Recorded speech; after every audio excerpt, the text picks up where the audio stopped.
Oi pessoal, boa noite. No vídeo de hoje, né, como prometido anteriormente, no vídeo anterior, eu vou falar um pouco sobre aquele medicamento, né, que estão se usando nesse caso aí do Covid-19. Aquele que começa com H e termina com NA. Não posso aqui falar nome porque a censura tem sido muito grande em cima de profissionais de saúde que falam dessa medicação.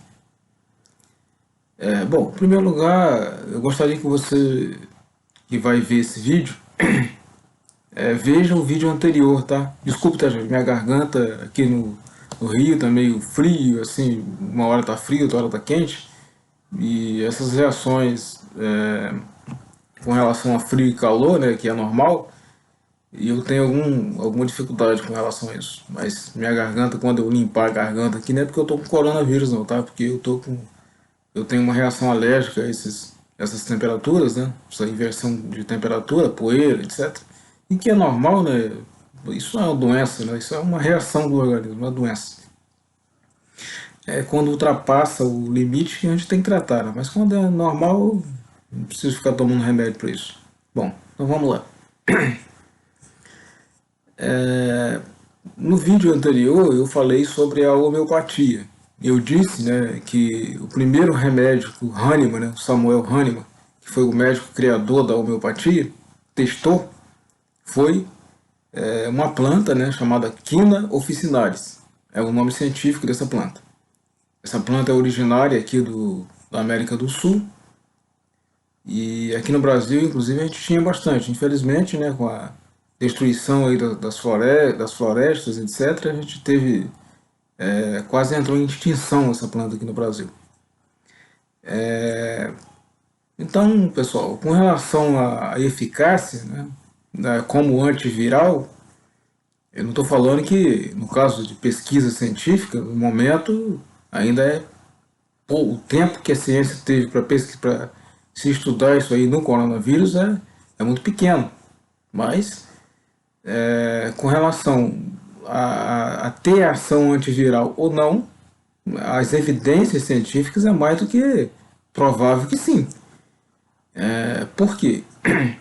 Quando Hahnemann testou o primeiro remédio homeopático, que foi aqui no Officinalis, ele testou, quando ele viu que tinha, né, reações, né, o que ele fez? Ele testou, veja o vídeo anterior, tá, gente? Para vocês entenderem esse vídeo aqui, daquilo que eu estou falando, anterior a esse vídeo tem um vídeo aqui que eu falei sobre a homeopatia. Então, para vocês entenderem esse assunto aqui, vocês têm que voltar no vídeo anterior e ver lá um pouquinho, nem que seja o início lá do vídeo, para vocês entenderem lá do que eu falei sobre o primeiro medicamento que o Hahnemann testou em homeopatia e quais são os princípios, né? Quais são as leis aí que regem aí a homeopatia. Então, muita gente não sabe, né, por falta de informação, infelizmente a mídia tradicional não passa isso, que a mídia está aí mais para iludir a cabeça do povo do que para trazer informação, infelizmente. Parece que essa mídia tem um lado político, né? E quando você coloca política no meio da ciência, eu sou totalmente contra isso. Não estou aqui falando a favor de direita, esquerda, centrão e não sei o que e tal. Estou falando de ciência e medicina, né? Não estou falando em nome de político nenhum. Mas isso aí só estraga, né? Porque a ciência, porque quando você coloca política e religião no meio da ciência, aí o negócio complica. Porque política, religião, futebol, como se diz no ditado popular, né? Cada um na sua e ponto. Porque se vai discutir política, discutir religião, discutir futebol, ninguém chega a um senso, né? Não existe um detalhe final chegue a um consenso com relação a isso. Então, a história da hidroxicloroquina é a seguinte. Lá no começo, quando a cloroquina, né, como entrou no mercado, isso há quase 70 anos atrás, ela era extraída de uma planta chamada Quina officinalis. Quantos anos tem a homeopatia? A homeopatia tem 200 e poucos anos, né? Foi lá na década, no, no século XVII que o Hahnemann descobriu a homeopatia. O primeiro remédio que o Hahnemann testou foi quina officinalis. A cloroquina, que foi a primeira substância, né, foi extraída da quina officinalis.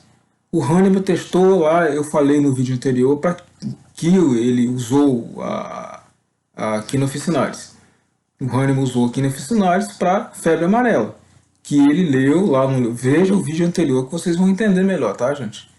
Ele leu lá no livro aqui do Peru, do médico do Peru, dizendo que ele já usava, as tribos indígenas e tal, usavam essa planta como para combater a febre amarela da época. Na época não tinha remédio nenhum, tá? E alguns anos depois, né, alguns séculos, talvez um século, dois depois, a ciência descobriu então que essa planta, Quina officinalis, tem uma substância chamada, que ela deu o nome de cloroquina. Por que cloroquina? Porque o nome da planta é Quina officinalis, certo?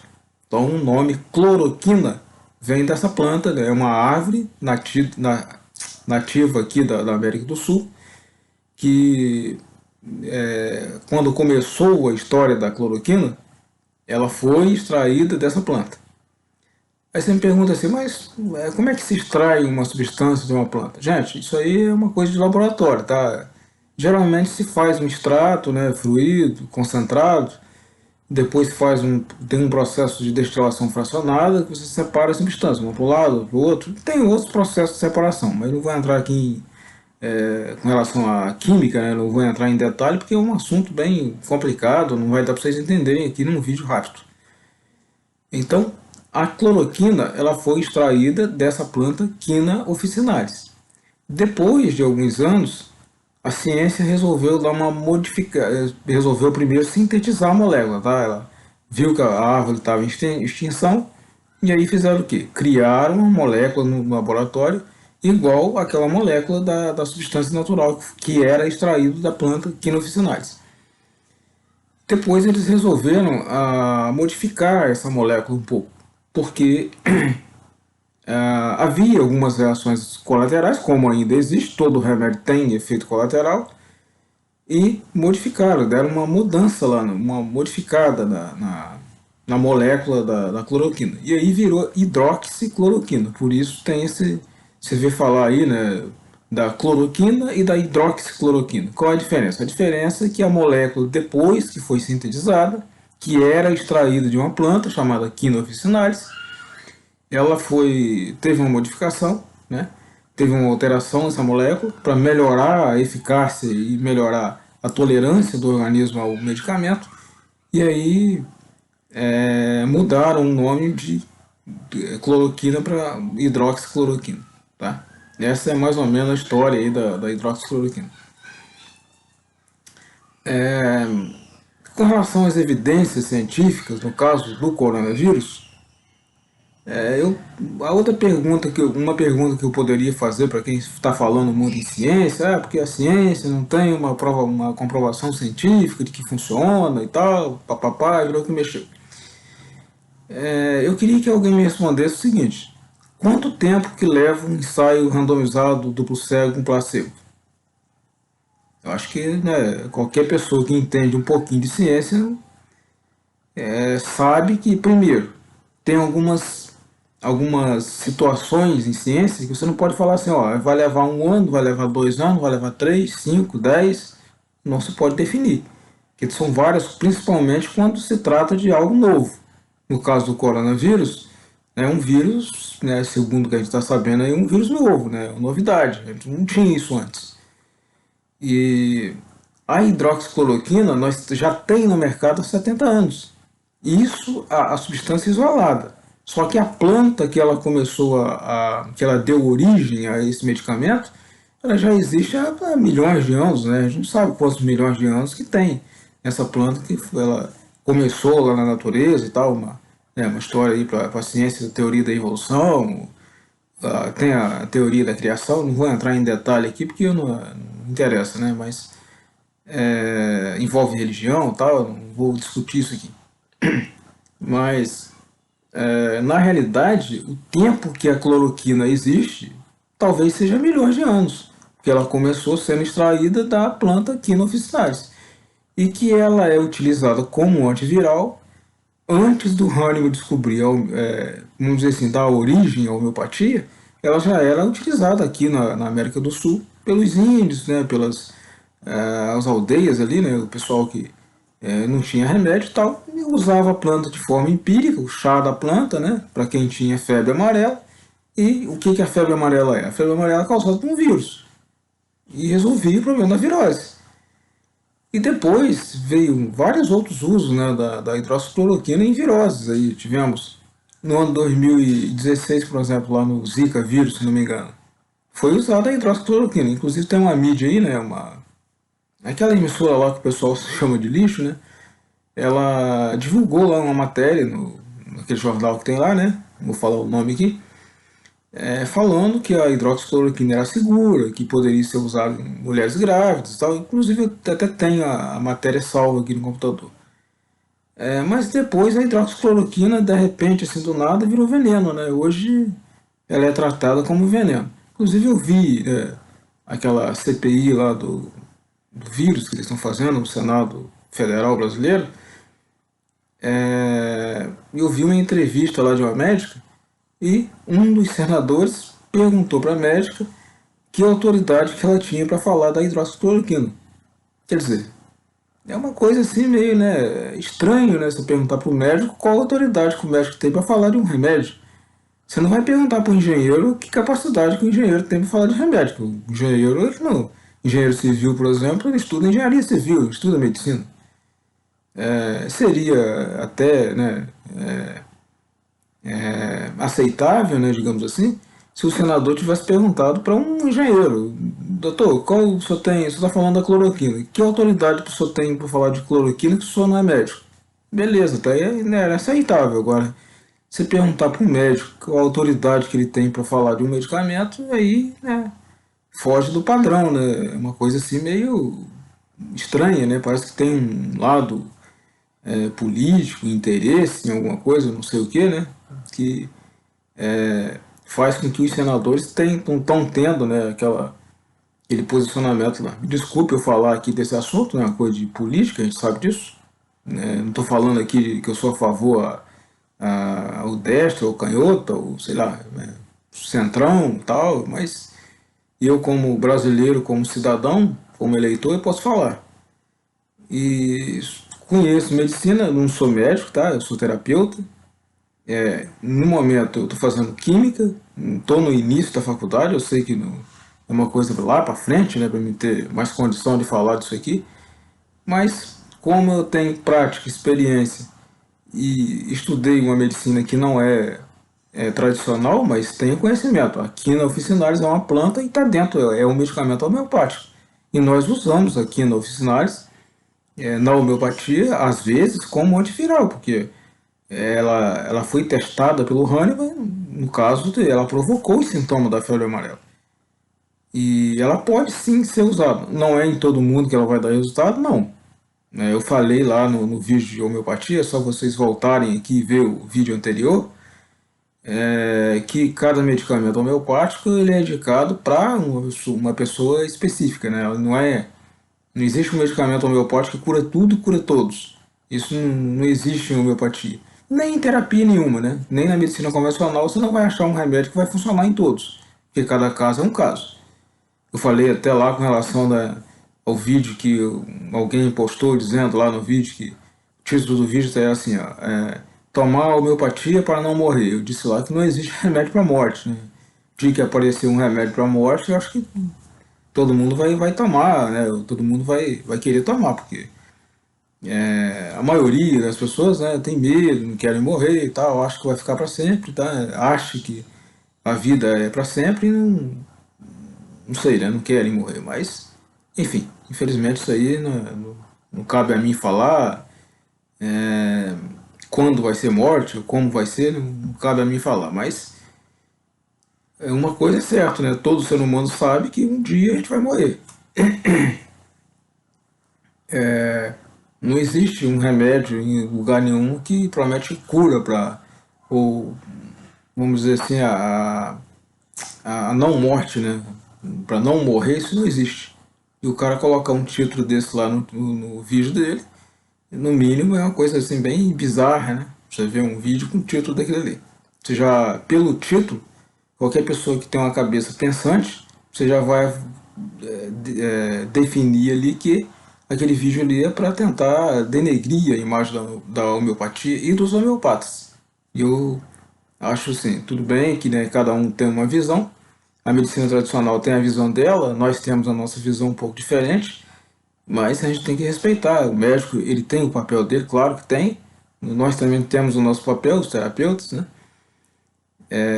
Mas cada um seu, fazendo a sua, desempenhando o seu papel, sem um falar do outro, ah, porque a medicina tradicional eu não vou usar porque é um remédio químico. Primeiro que química, né, no, é, a química, ela não é o estudo do veneno, né, porque quando a gente fala de química, a gente pensa assim, ah, mas química, né, é um ácido corrosivo, é um veneno, tal, né, é uma coisa assim muito invasiva, uma coisa muito grotesca, mas a química é o estudo da matéria. A química não estuda apenas venenos ou coisas do gênero. Né? A química estuda a substância. Né? Toda substância, como falou o Paracelso, né? Toda substância, né, pode ser veneno, pode ser remédio. O que vai diferenciar isso aí é a dose. E hoje você tem aí, né, veneno de cobra, que é utilizado como remédio. Tem medicamentos, por exemplo, antidepressivos, antihipertensivos aí no mercado, que são fabricados a partir de veneno de cobra. Você tem aí o soro antiofídico, né, ele é produzido, né, a partir do veneno da cobra. Não é o veneno diretamente, mas ele é produzido a partir do veneno. Então tudo aquilo que é substância, a química estuda. Então a química tem a química orgânica, né, que são as substâncias que vêm do reino biológico, né, da vida, de uma planta, etc. E tem a química inorgânica que estuda os produtos químicos, né, as substâncias sintéticas. Essa é a diferença. Então, a hidroxicloroquina, gente, ela não. Se a gente for olhar para a história da medicina, para a história da ciência, principalmente a homeopatia e a fitoterapia, porque ela veio de uma planta, ela não tem apenas 70 anos. Tem 70 anos que essa substância extraída da quina officinalis, ela está no mercado como medicamento, que foi aprovado, foi estudado e tal, tem uma dosagem definida, mas o uso da planta em si, quina officinalis, que tem a cloroquina nela, né, é um dos componentes químicos dessa planta, já existe há mais de 300 anos, pelo menos assim, né, que a gente tem conhecimento, mais ou menos, só 300 anos atrás. Eu não posso te dar uma exatidão se é 300 anos exatos, mas o conhecimento que a ciência tem com relação a isso é de mais ou menos 300 anos, tá? De como antiviral. Então aí você, né, tire as suas conclusões. E eu não estou falando aqui que é para você usar hidroxicloroquina, não estou falando que é para você usar o outro remédio. Você tem que ver aquilo que o médico vai te indicar, aquilo que vai te atender. E, cara, claro que cada caso é um caso, o médico tem que avaliar. Está na mão do médico prescrever ou não, isso é um direito do médico, né? O Conselho Federal de Medicina autorizou os médicos a prescreverem ou não prescreverem como tratamento inicial. Eu aceito o tratamento inicial, eu acho que é o correto, né? Deixar evoluir uma doença para depois se tratar a doença, você não sabe o que você vai. Lá na frente você não sabe o que você vai encontrar, né? Felizmente, nem toda doença que você deixa evoluir e depois você vai tratar ela, você tem retorno. Então, tudo que você começa, né, no início da doença, no início dos sintomas da doença, seja qualquer doença, você começa a tratar essa doença, a chance de você reverter o quadro é muito maior do que você deixar essa doença evoluir para depois você tentar fazer alguma coisa para essa pessoa. Eu concordo com o tratamento precoce. Se existe algo a fazer, eu acho que toda pessoa deve fazer, deve procurar o médico. E eu acho que o médico também deve, se ele tem conhecimento para prescrever o medicamento, eu acho que ele deve prescrever. Eu não prescrevo porque eu não sou médico, tá? Nós passamos homeopatia, indicamos fitoterápicos e tal. Eu trabalho com 3 áreas, tá, gente? Homeopatia, fitoterapia e nutrição, tá? Então essas 3 áreas eu trabalho. A medicina convencional eu não posso falar nada porque não me cabe falar. Mas pelo menos o conhecimento que eu tenho da hidroxicloroquina é esse que eu passei aqui. E ela não tem só 70 anos, ela tem milhões de anos porque ela veio dessa planta aqui no officinalis, e o conhecimento dessa planta, dessa substância como antiviral, não é da agora não, é de muito tempo, tá? Espero que você tenha entendido um pouquinho, né, essa questão. Não sei se o YouTube vai deixar esse vídeo aqui ou não, porque a censura em cima disso aí está sendo muito grande. Mas eu não poderia deixar de falar disso aqui, porque eu seria até omisso, né, deixar de falar de uma situação que está acontecendo que infelizmente é complicado, né? Você ter o medicamento que tem uma ação confirmada como antiviral, sendo que esse medicamento é usado há bastante tempo, ele já foi usado em outras viroses e agora não se pode usar numa virose porque ele não tem estudo científico. Mas qual o estudo científico que tem que prove que ela funcione com relação ao Zika vírus que foi usado lá em 2016? Também não acho que não se tem ainda, né? Bom, pelo menos é, né, o que eles falam, né? Se não tem nenhum virose, também não tem na outra. O problema disso aí é o seguinte, né? O sistema convencional, ele passa para as pessoas o seguinte: a gente tem um remédio específico, eu já até falei disso aqui em outro vídeo no canal, falando sobre a real função dos medicamentos. Se você entrar aqui no meu canal e for folheando aqui, procurando aqui os vídeos, né, você vai ver que tem um medicamento aqui que eu falo sobre, um vídeo que eu falo sobre a real função dos medicamentos. E o sistema tradicional, ele passa para as pessoas assim: ó, vai ter um remédio X que ele é indicado para doença X. Só que na realidade não é assim. A função do remédio é sempre ajudar o organismo a se curar. Ele vai entrar no seu organismo, vai ser absorvido, né, vai ser metabolizado, e ele vai fazer algo dentro da sua bioquímica, com a sua bioquímica. Por exemplo, alterar uma enzima, bloquear uma, liberar outra, bloquear uma proteína, liberar uma, sei lá, né? Ele vai fazer algo lá dentro do seu organismo. Isso está descrito lá na bula do remédio. Se você pegar a bula do remédio, se for lá em mecanismo de atuação da substância, está lá o mecanismo, como que funciona. Entendeu? Então, o remédio não vai curar a doença de forma direta. E a função do remédio é atuar no seu organismo, não diretamente contra a doença. Então, eles estão esperando um remédio específico. Tem que ter um remédio específico para a doença tal, um remédio específico para a doença tal. Na realidade, tem, né, um pouco de interesse aí dos laboratórios, a gente sabe disso, e tem também um pouco de desinformação, né? Que as pessoas que recebem essa informação e elas são leigas em medicina, elas têm uma dificuldade de entender que na realidade nós não tratamos a doença de forma direta. Nós interferimos na bioquímica do corpo e aí aquele medicamento de forma indireta ele vai fazer com que você se cure da sua doença. Essa aqui é a função real do remédio, tá? Espero que o vídeo tenha pelo menos esclarecido alguma coisa, né, sobre esse assunto, que é um assunto complicado, nos últimos dias está sendo muito discutido. Compartilhe esse vídeo, né, para que outras pessoas tenham acesso à informação desse vídeo, né, no caso. E se inscreva caso você não é inscrito aqui no canal, para ajudar a gente a dar uma crescida no canal. Eu estou precisando de inscritos para a gente fazer live e tal. A gente precisa de pelo menos 1000 inscritos, só tem 161 até agora. E se você gostou do vídeo, dê o seu like. Se não gostou, dê o seu dislike. Isso é normal, né? As pessoas podem gostar e podem não gostar. Tá, gente? Até o próximo vídeo. Boa noite. Obrigado.